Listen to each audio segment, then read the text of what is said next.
The park was unusually quiet that afternoon, and the single father noticed it the moment he sat down on the worn wooden bench beneath the tall trees.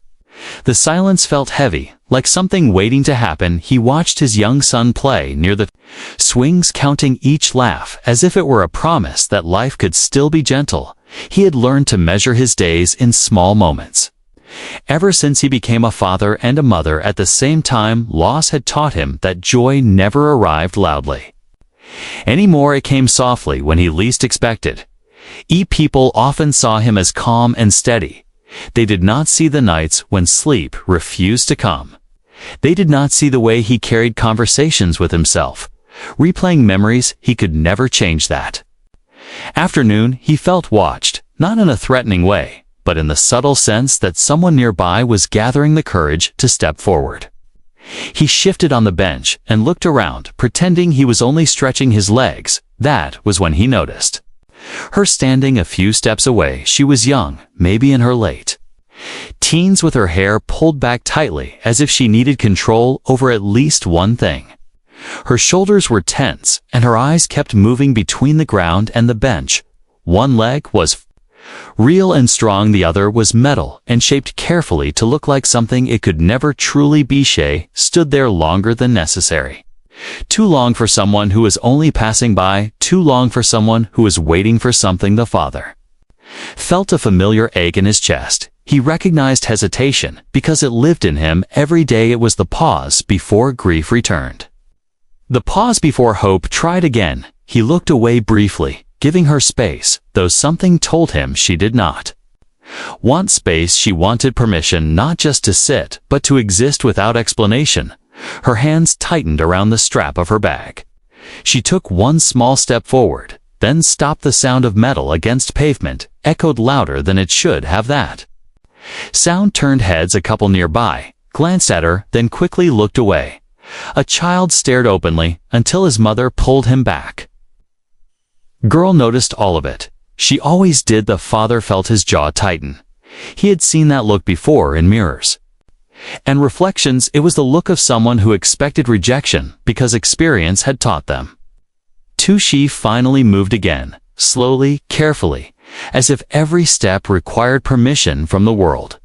She reached the bench and stood close enough that he could feel her presence for a moment. She said nothing. The silence stretched, and the father wondered if he should speak first. But he did not. Some moments needed to belong to the person who had waited the longest. Her voice came out quiet and unsure. She asked if she could sit there. The words were simple, but the weight behind them was no. Did not answer right away, no, because he did not want her there, but because he felt something shift inside him, as if this small moment carried a meaning far larger than either of them could see. Yet his son laughed loudly near the swings, and the sound broke the tension. The girl flinched slightly, then steadied herself. The father finally turned fully toward her. He noticed the way she avoided his eyes, the way her shoulders remained raised, ready for disappointment. He thought of the first time he had gone out alone after his wife died. How he had sat on a bench much like this one, feeling like an outsider in a world that had moved on. He saw the same feeling in her now around them. The park continued its slow rhythm. Leaves rustled, footsteps passed, life moved. The girl stood frozen, waiting for an answer that might confirm everything she feared. The father felt the weight of choice settle on him. He knew that whatever he said next would stay with her longer than he could imagine, because words had a way of becoming memories, and memories had a way of shaping people. He glanced at the empty space beside him. It was not just a seat, it was an invitation or a refusal. He shifted his bag slightly, but did not speak yet. The girl swallowed hard. Her eyes shimmered with something she refused to let fall. She was already preparing herself to walk away. In that brief pause, the father realized something unsettling. This moment was not accidental. Somehow, their lives had brushed against each other for a reason he did not yet understand. He opened his mouth to speak, and just then, his son ran toward him, calling his name, breaking the moment. In half, the girl stiffened again, unsure if this interruption was her escape or her rejection. The father looked from his son back to her.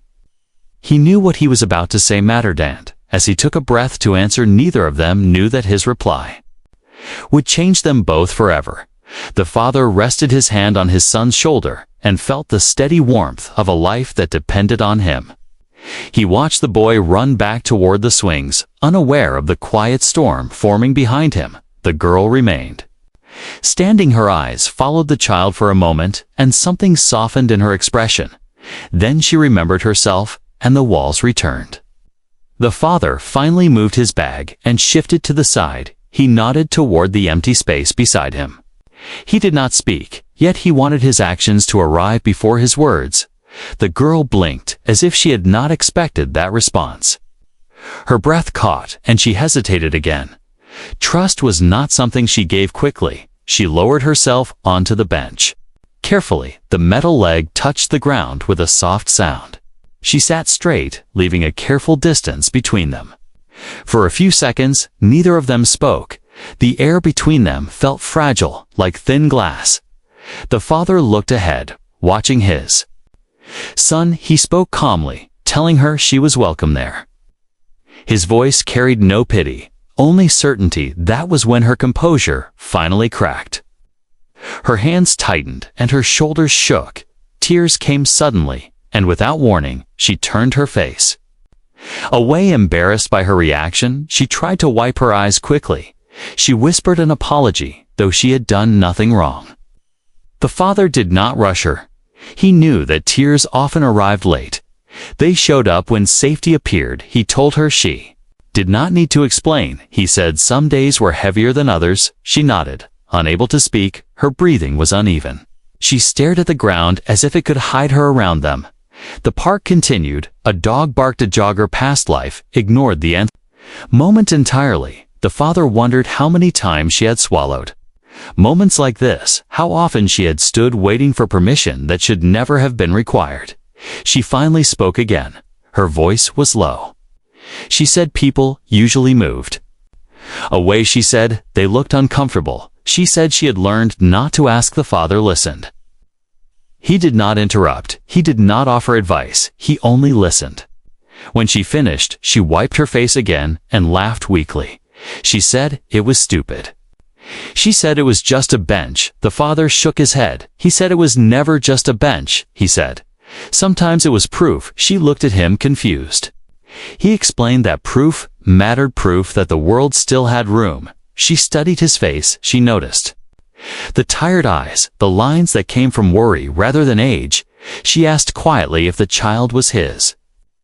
He nodded and smiled for the first time. He said that was his whole world.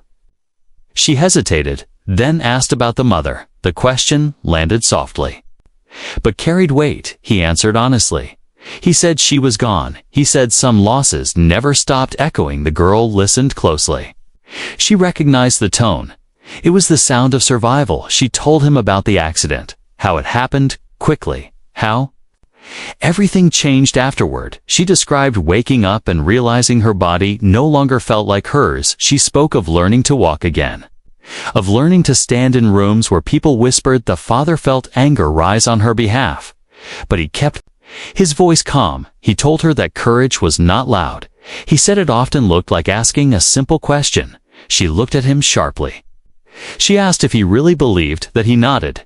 He said he had learned it the hard way. They sat together longer than either expected. Time stretched and folded around them. The father noticed his son watching them curiously from afar. The boy waved. The girl waved back shyly. Something shifted. Then a connection, unplanned and undeniable. The girl admitted she almost did not come to the park anymore. She said it hurt too much. She said today was a test. The father understood. He said some days were tests for everyone. She asked why he did not move away when she approached, why he did not pretend not to see her. The father took a breath. He said he saw someone who needed a place to rest. The honesty of it made her eyes fill again, but this time the tears did not fall. The sun dipped lower, casting long shadows. The bench held them both steady. Neither of them knew that this conversation was only the beginning, that something deeper was unfolding quietly. As they sat there together, the girl felt something unfamiliar. Not happiness, but relief, and the father felt it to a sense that the day had given him more than he expected. Neither noticed the figure watching from the path nearby, someone who had seen the exchange from the beginning. Someone whose presence would soon turn this gentle moment into something far more complicated. The wind shifted. Leaves fell, and the quiet promise of the bench began to tremble. The figure near the path did not move closer at first. He stood still, as if deciding whether to step forward. The girl felt a chill without knowing why. She rubbed her arms and looked around. The father noticed her discomfort. He asked if she was cold. She shook her head and said it was nothing. The park grew quieter as the sun dropped lower. Families began to leave. The sounds faded one by one. The figure finally started walking. His steps were slow and deliberate. He kept his eyes fixed on the bench. The father sensed it, then the feeling that something was wrong. Years of protecting his child had sharpened that instinct. He straightened slightly. His gaze followed the movement near the path. The girl noticed his change in posture. She turned and saw the man approaching. Her breath caught in her chest. Her hands began to shake. She whispered that she knew him. The father asked who he was. She hesitated before answering. Her voice dropped lower. She said he had been there before, at the hospital, at the therapy center. At places where she thought she was safe. She said he always watched, never spoke, never touched, but never left. The father felt anger rise. He kept his voice steady. He asked if the man had ever threatened her. She shook her head. She said, he smiled sometimes. She said that was worse. The man stopped a few steps away.